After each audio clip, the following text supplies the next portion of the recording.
program, friends. President Trump just arrested a murderous dictator, claims Venezuela is going to give America more than 30 million barrels of oil, and says he is willing to fight for control of the Arctic against Russia. But let's just for a second put that aside, check in with the Democrats briefly. Donald Trump and far-right extremists in Congress have repeatedly attempted to rewrite history. That president who incited that insurrection continues to lie about what happened. The three most important days in American history are December 7, 1941, September 11, and January 6. Let us remember the attack of January 6 is not over.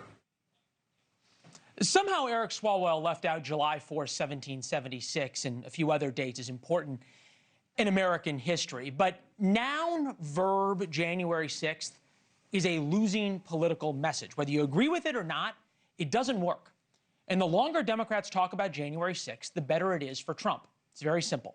Ahead this hour, Congresswoman Debbie Wasserman Schultz on how her party can regain its footing, plus Mark McKinnon on why Trump wins whether he takes over Greenland or not. Yemisi Egbowale, Jessica Anderson explain why Tim Walz won't resign, even though he should, for party and state. But first, as always, our Why It Matters segment tonight.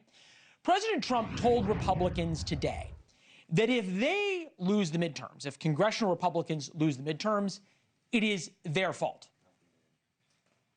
I gave you something. It's just a roadmap, and it's a roadmap to victory. You have so much ammunition.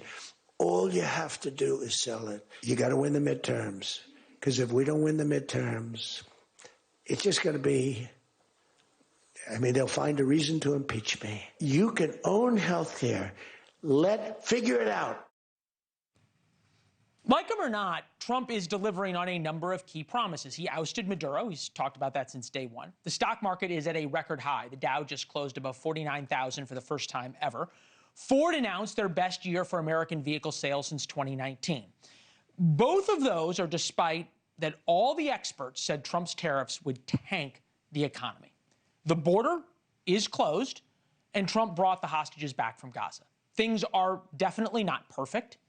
Many Americans feel economically squeezed like never before. We've certainly done a lot of segments about that here. And Republicans still have no plan or idea on how to fix health care. But largely, they are getting a pass because Democrats keep taking the bait. They keep wanting to hate Trump more than they want to praise anything good that he does. For example, here they are talking about Maduro's arrest. Nothing that happened this past weekend is making the lives of Americans better. It also weakens America. And we need to have a reckoning in this country about our values. Venezuela is not a security threat to the United States. This is not a win for the American people. Let me just be patriotic for a minute, not left or right, but red, white, and blue. A strong America is good for American people. A strong America is good for the world. The fact that Democrats can't recognize that says something. They hate Donald Trump more than they think American succeeding is good. When they're complaining about congressional notification, Democrats are reverting back to their favorite talking point, the Capitol riot on January 6th, 5 years ago. Nancy Pelosi all but cried during a hearing today. For over 3 hours, we begged him to send the National Guard.